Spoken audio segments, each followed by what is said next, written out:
Welcome everyone to week number 2 in Biology 120 Lab.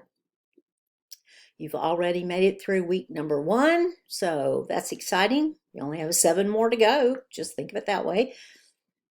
So let's see what we've got going on. By the way, that's some of my dolphins strand feeding out at Seabrook Island. Last week, what did you do? You took a look at the scientific method. I really like to think of it more as the scientific process because it's a whole process. A method indicates, that step 1, step 2. No, science doesn't work like that. It's more of a process. And so you have started using that scientific process when you did your experiment with the Alka-Seltzer, and you looked at how those tablets dissolve in cold water, room temperature water, and hot water. You also performed some graphing from some data that we gave you on wheat plants and rye plants. Don't forget your graphing because you're going to need that later on. And also remember that I have that little tiny short video in the announcements section to help you with your graphing when you get stuck later on. Remember that I put it in there. Okay, so that was week 1. Also, the discussion board postings introducing yourself to us and your stumbling blocks and how you can get over those. And the majority of us said that time management is our obstacle that we have to overcome. And that is true for instructors as well as students. So just realize that. You have to be able to manage your time because nobody's standing over you telling you have to do something. So it's something that we all struggle with.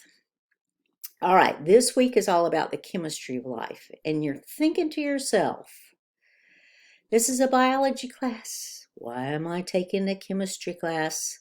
Because all of biology is based on chemistry. Every organism is made up of atoms and molecules. And so we have to understand how those work in order to understand how life continues. So this week you're going to be taking a look at pH. Okay, pH is a way to measure the acidity or basicness, alkalinity of an aqueous solution, a water solution. And all of life is made up of cells that contain water, right? So we're all aqueous beings as organisms. So pH is terribly important. Okay, when water ionizes, it forms hydrogen ions. That's that H plus over there. So that's basically just a proton. And hydroxide ions, the oxygen and the hydrogen with the extra electron right there. So every once in a while, water ionizes, and it forms these two ions, which have charges. Okay, if you'll notice, when water does that, it makes equal numbers of the hydrogen ions and the hydroxide ions. When you add to an aqueous solution more hydrogen ions, those H pluses over there, the protons, then that changes the pH of that solution. When you add more hydrogen ions. When you add more hydroxide ions, then you change the pH to a more basic pH on the other end of the pH scale. Now, I will tell you this, that all of life, cells, want to maintain a pH of right around 7, which is neutral. The pH scale goes from 0 to 14, 7 being right in the middle, and that's where you have equal numbers of hydrogen ions and hydroxide ions. That's where life wants to be maintained, at that nice neutral pH where everything's in balance. If you add too many hydroxide ions or hydrogen ions, then you have problems with life, maintaining life. Okay, so it's really important to understand pH. Buffers are a way for organisms to maintain pH. So these are chemical systems, and usually it's a set of 2 chemicals that can absorb either hydrogen ions or hydroxide ions to maintain a pH. So we have buffering systems in our bodies that help to maintain pH. And that's why when people get on kicks of like drinking alkaline water, oh, alkaline water, that's going to change the pH of your body and fix everything in it. Okay, you have a whole set of buffers in your body that will maintain your pH so that you don't get things out of whack. Okay? So that alkaline water is basically not doing a heck of a lot by the time it hits your stomach. That's just the way it is. So we have buffering systems as organisms to maintain a certain level of pH.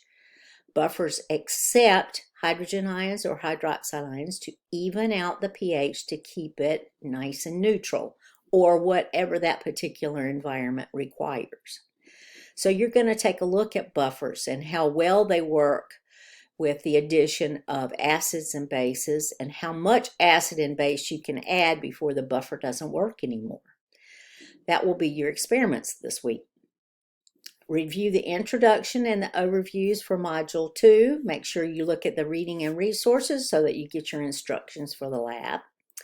Read through them first before you get started. This is important because you have a lot of labeling of trays to do this week. And so you have to get that right so that you put everything in the right little spot in the wells in the tray. So do that. Gather up your supplies. Make sure you have everything. You got your little pipettes and everything. Pipettes are those little squeezy tubes that suck up liquid and then squirt them back down into a place. And like I say in the instructions here, labeling is terribly important. And I need to see that labeling in your photographs so that I can tell what happened in your experiment, because I will be looking at that. Perform your experiments and record the results. And when in the data tables, it asks you for a pH, okay? You don't put a range. You just put a 4 or a 10 or a 6, okay? Don't even put 4.5. No, go by the guide that you have to show you what different colors of pH are, and just put a single number. Don't put a range. That makes no sense. Just put a number, okay? And I tell you to mix your liquids before you record the color that they are, because you got to get them mixed up in order for the pH indicator to work. And the way to do that is to gently pipette up and down with that little plastic pipette that you have. Don't be slopping it all around with spoons or something like that. No, no, no. Just do it with the pipette. You'll get it. You're going to write your lab report on the pH lab and the buffer lab. Include labeled photographs. So you will be taking pictures of your labs that you have done with all those labels on them so that I know which tray is what and what you got in which little well in the tray, okay? This is due by Sunday evening at midnight. I'm going to post a YouTube video about pH to help you too, in case you need some review about pH, and maybe you're not taking a lecture and so you haven't gone over this information in a while. All right, then you also need to review the final project details. So you're going to go to the Ask a Biologist website. And in our lab, you have 4 suggested experiments that you can do. One is on ice and the cracks that form in ice at different salinity, so how much salt you have in it, from none to some. There's one on the nervous system where you poke your skin. You have a subject, you have a test subject. Don't use yourself, because you know how many times you're poking yourself. You're just touching yourself with the ends of a paper clip. And you're seeing whether you can feel the difference between 1 touch or 2 touches. So that's a kind of cool one. There's one on Manduka butterflies and the caterpillars that become those butterflies, and what happens to them at different temperatures. How fast do they grow? That data is already in that lab. So basically you don't have to do anything. You just have to view it, do the measurements. There are some measurements that you take and report on that. And then what's the other one? Air pollution.